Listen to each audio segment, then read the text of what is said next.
से बाहर निकाल दिया, लोहे के दरवाजे को मजबूती से बंद कर दिया और पीछे मुड़कर बिना देखे पीछे हट गई। इस मौके का फायदा उठाकर छोटी मई ने चुपके से लोहे के दरवाजे की दरार से अंदर घुस गई। तभी माँ ने छोटी मई को देखा और चिल्लाई कि वह तुरंत बाहर आ जाए, लेकिन अब छोटी मई ने बिल्कुल भी नहीं सुना। वह इस बार सब कुछ जानने के लिए दृढ़ थी। इसी बीच पूरे महल में सुअर की चीखें गूंजने लगी, लेकिन जब वह पास पहुंची तो उसने एक बेहद डरावना दृश्य देखा। उसके पिता एक भयानक वेयरवुल्फ में बदल गए थे और यह देखकर वह वहीं जड़ हो गई। संकट के समय माँ समय पर अंदर आई और उसे बाहर ले गई, लेकिन छोटी मई फिर भी अस्थमा के दौरे के कारण बेहोश होकर गिर गई। अच्छा हुआ कि माँ ने समय पर उसे ऑक्सीजन दी, तभी उसकी जान बच पाई। अगले ही दिन सुबह पिता चेहरा मुरझाए हुए कुर्सी पर बैठे थे। वह नहीं जानते थे कि बेटी को यह सब कैसे समझाएं और छोटी मई गुस्से में अपने कमरे में लौट गई और पिता द्वारा दिए गए सभी कपड़े फाड़ दिए। वह यह स्वीकार नहीं कर पा रही थी कि उसके पिता एक राक्षस हैं, लेकिन आधी रात को उसने देखा कि कोई उसके कमरे के दरवाजे पर दस्तक दे रहा है। सोचा भी नहीं था कि वह उसके अपने दादा थे। असल में वह नहीं चाहते थे कि छोटी मई के मन में कोई मानसिक छाप रह जाए, इसलिए उन्होंने उसे चुपके से अपने गांव ले जाने का फैसला किया। लेकिन जब वे आधे रास्ते में थे तो माता पिता ने शॉर्टकट लेकर उनका पीछा किया। वे छोटी मई को ले जाने की अनुमति नहीं देंगे और छोटी मई किसी भी कीमत पर माता पिता के साथ वापस नहीं जाना चाहती थी। खींचतान के दौरान पिता को दादा ने एक घूंसा मारकर गिरा दिया, लेकिन अपनी बेटी को रोते हुए देखकर दादा का दिल पिघल गया और उन्होंने समझौता कर लिया। इस तरह छोटी मई को फिर से माता पिता के पास ले जाया गया और पिता ने छोटी मई के संदेह को दूर करने के लिए उसे उस रात के महल में ले गए और फिर उसे परिवार के उस अज्ञात रहस्य के बारे में बताया।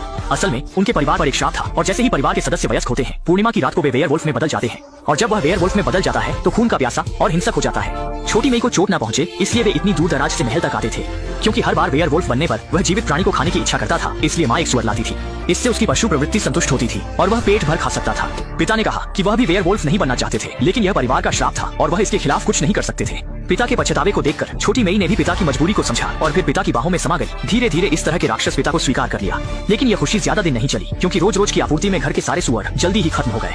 मजबूरी में माँ को फिर से अपने पति को महल ले जाना पड़ा और उसकी गर्दन में जंजीर डाल दी। वह सोच रही थी कि इस रात पति को केवल भूखा रहना पड़ेगा और कोई समस्या नहीं होगी, लेकिन इस रात का चांद बहुत चमकीला था और यह 100 साल में एक बार आने वाला रक्त चंद्रमा था। दादा अच्छी तरह जानते थे कि आज रात बदले हुए वेयरवुल्फ को और ताकत मिलेगी, वह पहले से भी ज्यादा हिंसक और खूनी होगा। जंजीर और जेल मजबूत वेयरवुल्फ को बिल्कुल भी नहीं रोक सकते, इसलिए उन्होंने सभी दरवाजे और खिड़कियां मजबूती से बंद कर दी ताकि कोई त्रासदी न हो। लेकिन इसके बावजूद आधी रात 12 बजे के बाद वेयरवुल्फ पिता फिर भी समय पर मारने आ गया।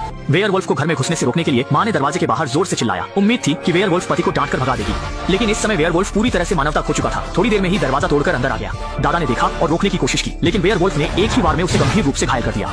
वेयरवुल्फ धीरे धीरे घर के अंदर आ रहा था। माँ और बेटी अलमारी में छिपकर कांप रही थी, एक आवाज भी नहीं निकालने की हिम्मत नहीं थी। सौभाग्य से वेयरवुल्फ की नजरें अच्छी नहीं थी, उसने अलमारी में छिपी माँ और बेटी को नहीं देखा। जब वेयरवुल्फ कहीं और खोजने गया तब माँ और बेटी सावधानी से बाहर निकली। तेजी से बाहर भागकर कार में बैठकर इस खतरनाक जगह से निकलने की तैयारी करने लगी, लेकिन तभी माँ को याद आया कि गंभीर रूप से घायल दादा अभी भी घर में है, इसलिए उसने छोटी मई को कार में रहने दिया और खुद घर वापस चली गई। जब वह पिता को लेकर निकलने की तैयारी कर रही थी, पिता दर्द से चिल्ला उठा। वेयरवुल्फ जल्द ही आ जाएगा, ये जानकर वह जल्दी से पिता को लेकर तहखाने में छिप गई। जल्द ही वेयरवुल्फ उनके ऊपर आ गया। वेयरवुल्फ से बचने के लिए दोनों सावधानी से रेंग